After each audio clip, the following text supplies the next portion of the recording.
ఇంతకుముందు రాష్ట్ర ప్రభుత్వం మా నాయకత్వ జగన్మోహన్ రెడ్డి గారి పరిపాలనలో ఆయన నాయకత్వంలో గత ప్రభుత్వంలో ఏ రకంగా ప్రభుత్వం వచ్చి పొగాకు రైతులు ఆదుకుందో, పొగాకే మా ప్రభుత్వం మార్కెట్ ఇంటర్వెన్షన్ చేసి పొగాకుని తెచ్చి కొని టొబాకో బోర్డుకి అమ్మించి ఏ విధంగా రైతులను ఆదుకున్నామో ఆ రకమైన చర్యలు తీసుకోవాలని ప్రభుత్వం ఒత్తిడి తీసుకోవాలని నిర్ణయం చేసుకున్నాం. ఈ నేపథ్యంలో ఆలోచన చేసినప్పుడు రాష్ట్రం మొత్తం మీద ప్రకాశం, గుంటూరు, అలాగే పశ్చిమ గోదావరి జిల్లాలో ఈ పొగాకు రైతు ప్రభుత్వం ఇబ్బందుల పట్ల ఇప్పటికే మా రాష్ట్ర అధ్యక్షులు జగన్మోహన్ రెడ్డి గారి దృష్టిలోనూ మా పార్టీ ఎంపీలలోనూ డిస్కషన్ జరిగింది, దీని మీద చర్చ జరిగింది. ఆయన కూడా ప్రత్యక్షంగా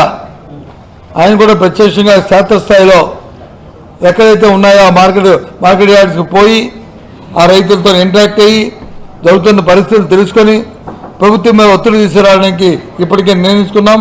త్వరలోనే ఆ డేట్ను కూడా ప్రకటించడం జరుగుతుందనే విషయాన్ని తెలియజేస్తున్నాం. అది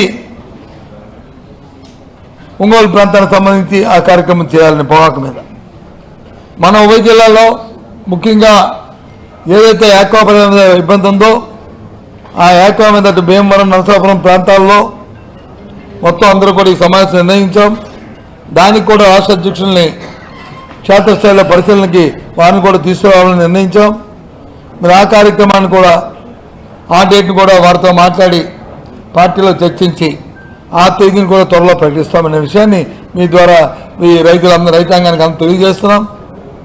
మా బాధ్యత ఏదైతే ఈ రాష్ట్రంలో ఉన్న వ్యవసాయ కుటుంబాలు ఏవైతే ఉన్నాయో, వ్యవసాయం మీద ఆధారపడిన ఎవరైతే ఉన్నారో వాళ్ళందరూ అండగా ఉండడమే మా వైఎస్ఆర్సీపీ పార్టీ బాధ్యత.